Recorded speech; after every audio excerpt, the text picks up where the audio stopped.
For round 24, we are on the merge today. Team lister here. We've got best buys in the same token. Now, Panthers and Storm. This is going to be a cracking clash. Will the captaincy worries happen? Yeah, everyone says there's a bit of a curse going on. I don't know. Is anyone going to Captain Cleary in this one, or would he go to Payne Haas or Terrell May?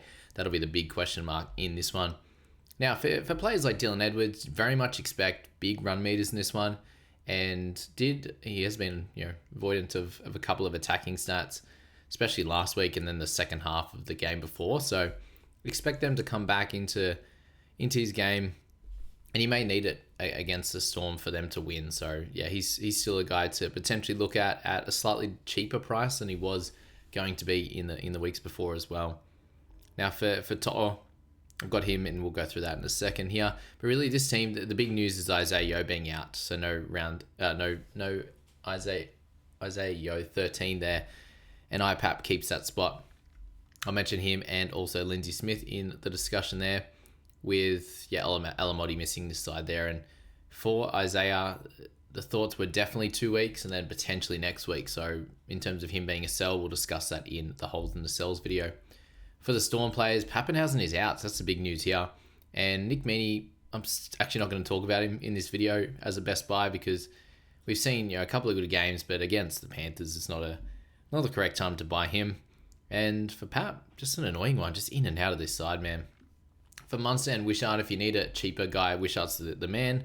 Munster also very important at the moment, but I still think that they're going to have a rest in that final round when the spot in the top 4 is locked up. Utukamanu, Grant, and EKatoa, all still really solid options there. And we'll go through from hooker down to wing fullback like we always do. And yeah, nothing has really been said about Pappenhausen. We'll hopefully find out a little bit more soon. For Waz up against the Dragons, with the Waz side, we do see Tanner Boyd return with Tamati Martin out with his concussion. And there was a bit of chat about Jack Cleary maybe getting that spot. Now, thankfully, I haven't lost my boy Ford, and we'll call him my boy until he lobs a 50 plus for me. And Aaron Clark, so hopefully a bounce back for this team. And yeah, no real changes for them on their side outside of Kurt Capewell missing out from this team. And you see Halasima and Niokore, who was named in the prop rotation last week and did move around from there. Now for the Dragons, we see Moses Sully out, and Buchanan comes into that squad there. And King Tonga, the safest man in the world right now, high 30s and 53 apparently. So he's a good looping candidate, and I will be in my side.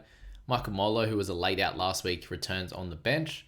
So tough times there. Nathan Lawson still kicking in the 21 for anyone who needs a 17th player. You're a small chance. You are a small chance. Fatua Pelotu is down there as well. It's good to see Hamsele on that bench as well. So a few changes there with Blake Laurie out and Sully in that one, and no real Dragons to target there. For the Roosters and the Doggies, so we still see Connor Watson named at 9.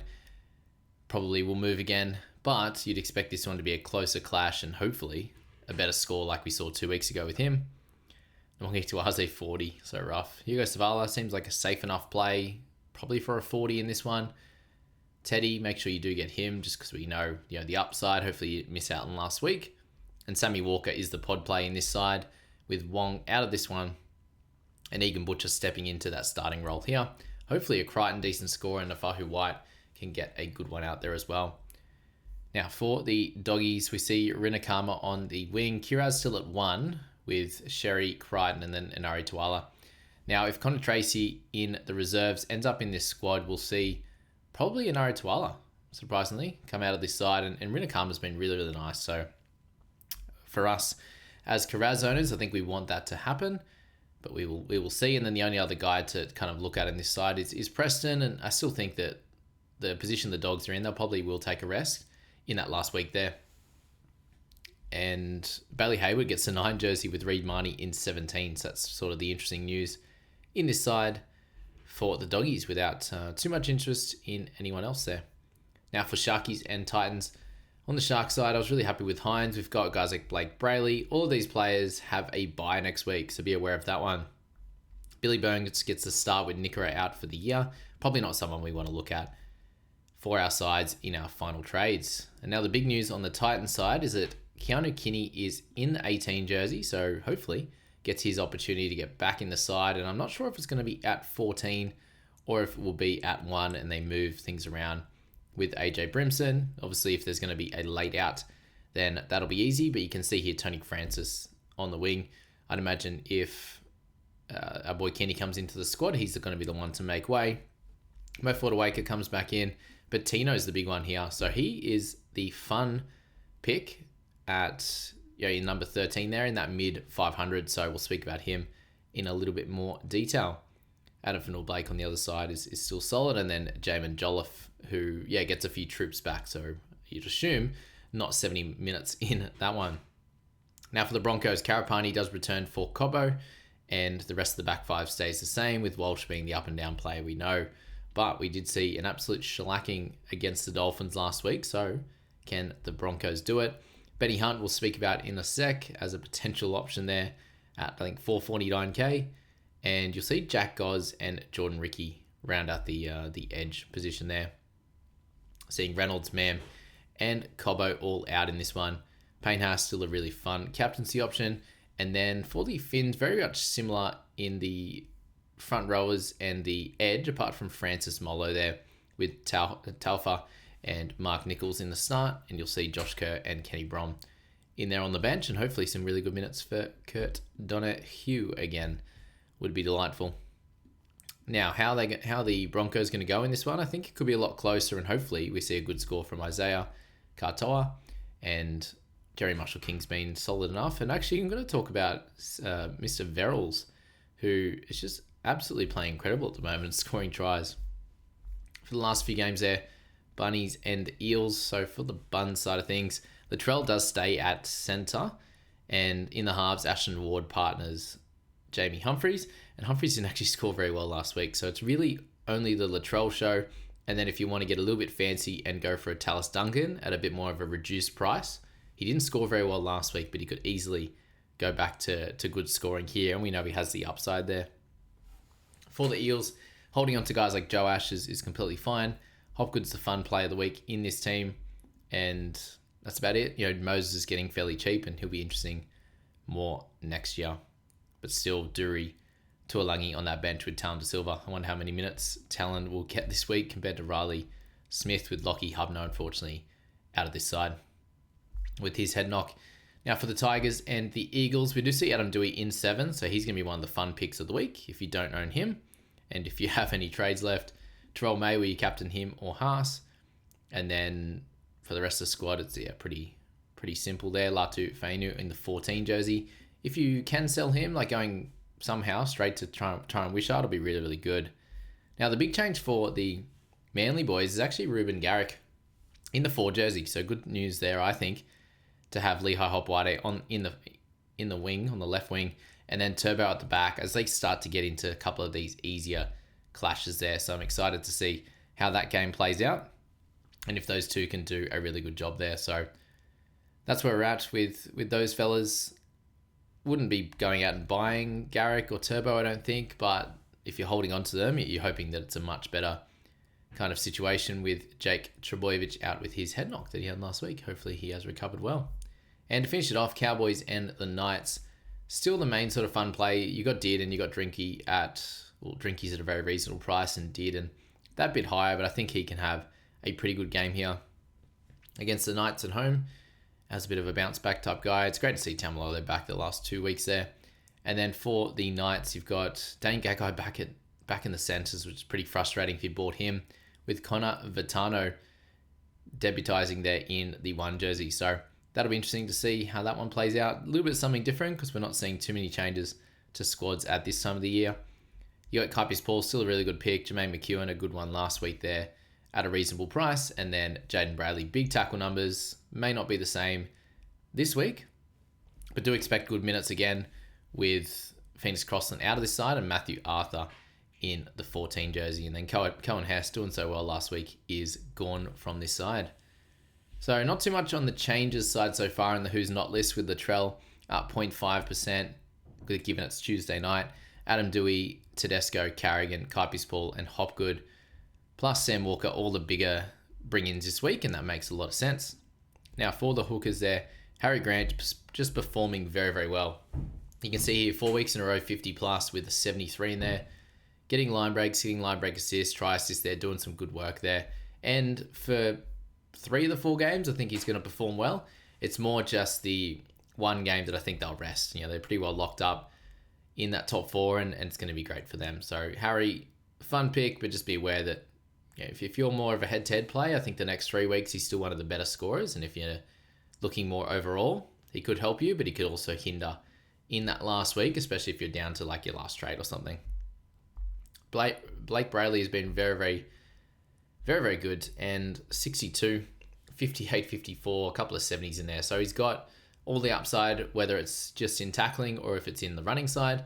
Just be aware that next week, if you're in the head-to-head, looking to get into the prelims, then that could hurt you a little bit there as well. So be aware of that. I do think that they'll play all of the other games. I can't see a resting happening for the Sharkies, and he's the best guy to purchase at that price point. If you've got all the cash in the world, then he should be one of the better scorers there, albeit missing that 1 week. Now for Brailey, it's been a pretty good run for him. The last few weeks, it was good minutes of 63 and 69 for the 47 and 35, and then had 50 minutes for 30 the week before. Before that, he was getting the bigger minutes for the 50-odd points. And if Matty Arthur comes in and plays 15 minutes, expect him to be in the 60s, and he could easily go down to like a mid to high 30s type tackle number, and then unfortunately not be a great scorer.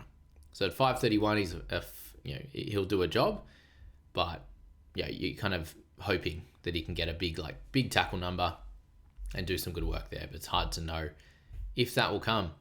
Speaking of hard to know if it will come, Sam Verrills there at 60 odd apiece, 65, 69, and 65 there across the last 3 games, and it's all but one, I think. 3 games in a row he's gone 50 plus tackle breaks there, a couple of line breaks and 2 tries as well. So that can't be expected week to week, I don't think.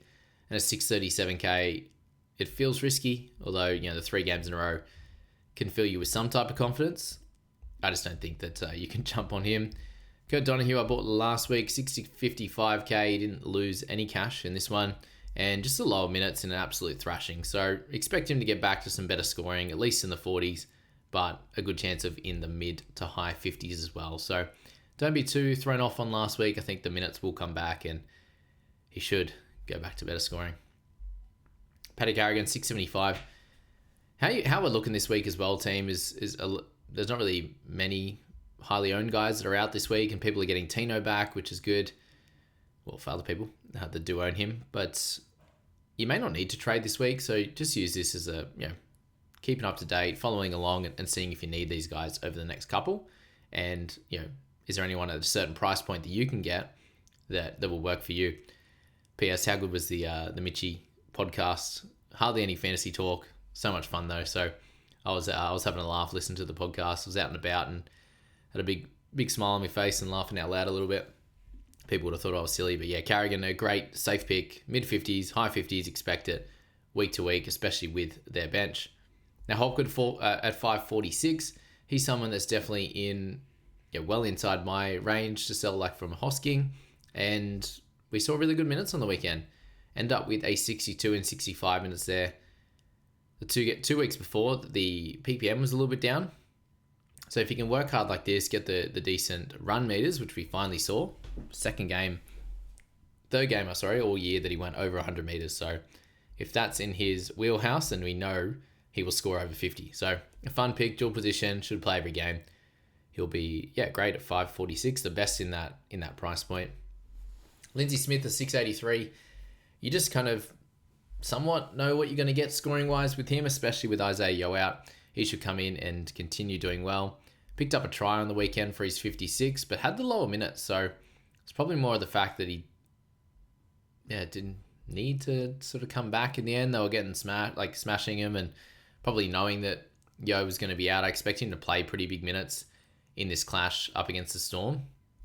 Now they played in round 3. He got 56 minutes for 48, but that's with Isaiah Yeo in the side. So expect him to play sort of near the 60-minute mark and probably should score pretty well. So he's a fun pick, especially while Isaiah's out, but he may get rested as well if the Panthers make that top 4 and are safe in it. So it's going to be a similar situation with Isaiah Papali'i there. He copped a bit of a gash to his face, so he had to stay off the park. But when he was on there, running the footy just as well as he ever has, which hasn't happened a lot this season. So very up and down, but to get that try and the line break, the minutes we want higher, and that's probably your risk if you were to buy him. Priced at 46, he's only getting sometimes minutes around that mark, so that's the worry there. Jolliffe for 631, cracking minutes last week, but he does get Mo Fotuaika back as well as Tino. So I expect the minutes to probably drop back to the mid 50s, like he had, a little bit through the mid part of the season, 50 odd, 60 when the big Tino was out and these types of things, and expect that variance in scores to be a little bit more up and down. If he's playing 60 odd minutes every week, then you know that generally he's going to be between a high 40s and a 60 odd. And with minutes in the mid 50s, it could be like a 40 odd, like we saw earlier on the season here, and it could be still decent.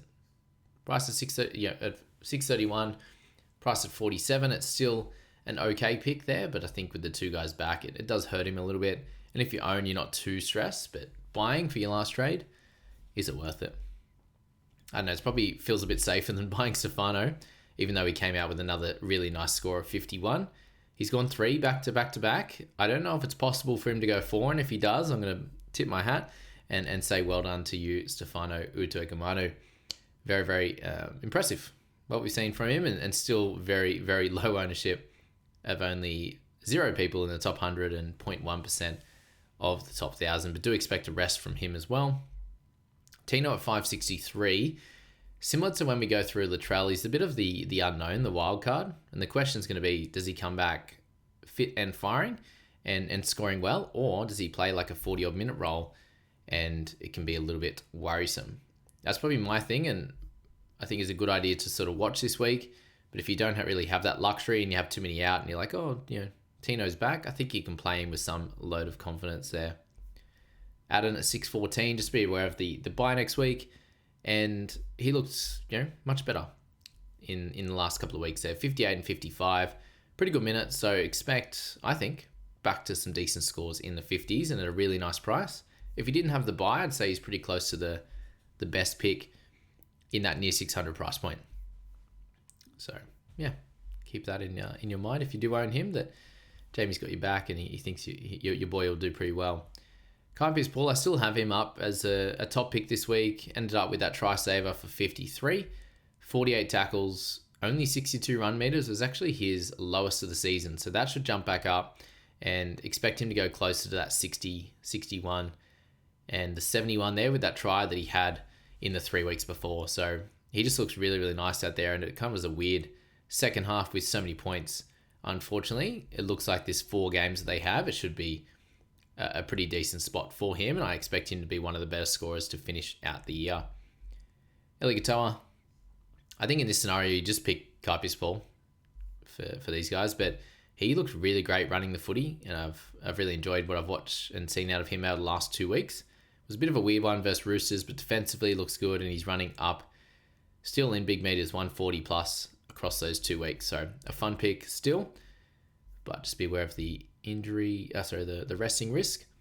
Now both Fermor, the try and the 46, is pretty grim, and similar to Preston, he hasn't looked as good as what we saw from him in that mid part of the season, and we know guys can come in and out of form and in and out of health and all that kind of stuff, so maybe he's just going through that.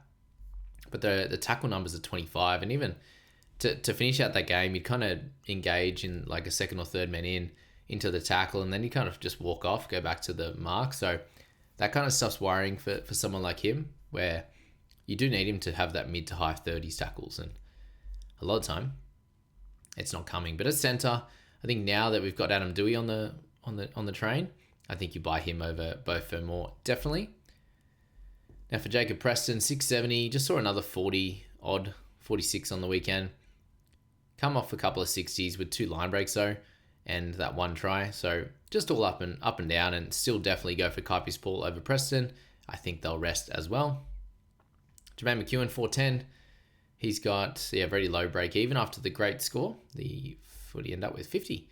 Dropped down a little bit, but got that try, got the 33 tackles, still had 3 errors, but good run meters. was good to see, and just more involvement. So yeah, we know that he can be like a 40 plus guy pretty comfortably at 410k. He sits in that same zone as Tyrone Wishart as a decent potential pick. Probably just depending on position, if you need cover and all that type of stuff as well. Tallis Duncan, 585k. He's got the dual. He's priced at 44, and it's still fairly high to be fair, especially when last week he looked pretty awful there.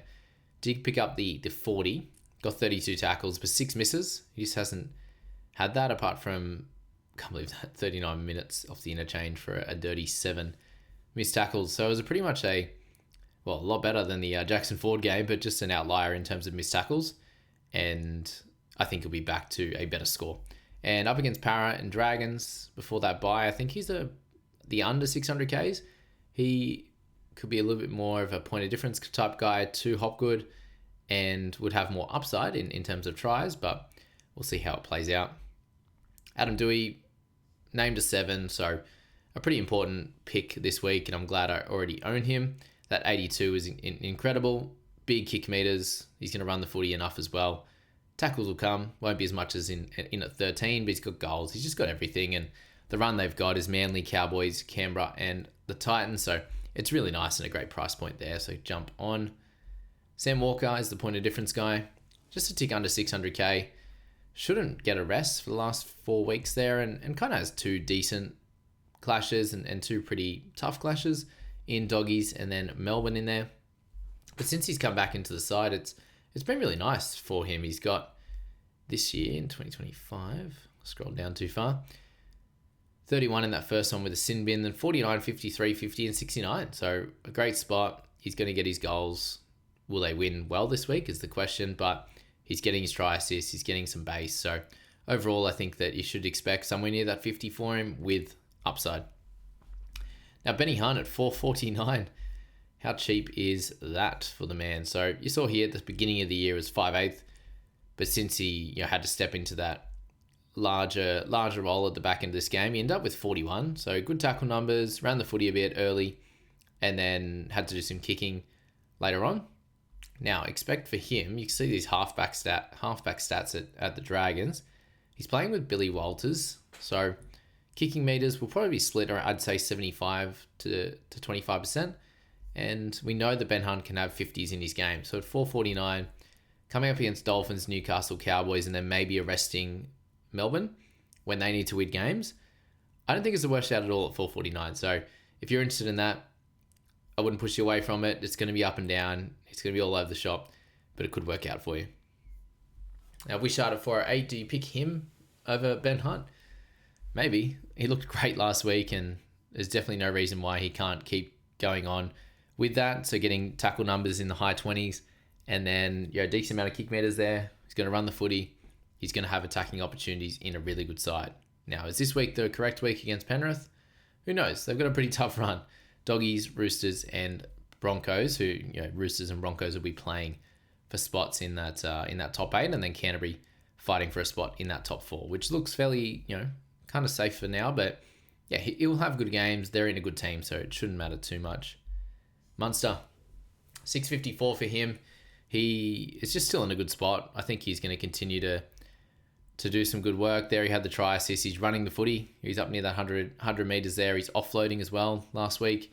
Kick meters weren't as there, but it wasn't a game for that, and he did split a little bit with Wishart. So as a non-owner, I'm kind of hoping that it can drop down, but he's finding different ways to do it. The week before, it was in tackles and in kick meters. In the week just gone, he ran the footy and got opportunities that way. So doing it in both ways, and well done to anyone who did buy. Now, the pod of all pods is Latrell Mitchell. Picked up a 64 in that game on the weekend with 2 try savers, 2 turnover tackles, which we know is part of his game. He's got a few games like that across his years. And at centre, I think there's definitely less upside.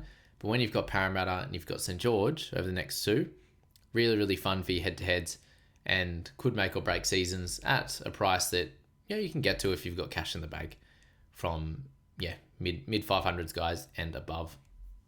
And then To'o kind of missed the good score last week, the 57 with 3 line breaks and a try. Comes into some harder matchups here, but we know he's a big game player, and that shouldn't change much. But again, looking at the next couple of rounds, Melbourne and Canberra, can you have the big ones that you need in your head-to-head finals weeks for it to be worth it to then potentially have a resting against the Dragons? But he looked great last week and shaking off any of those issues that he had with that knee. So this is the best buys for round 24, guys. I hope this was helpful for you. Put it all together just because, there wasn't too many things that happened in TLT. And hopefully it's helpful for you. And I'll get the timestamps going with that later tonight. So thanks, team. We'll catch you in the holes and the cells.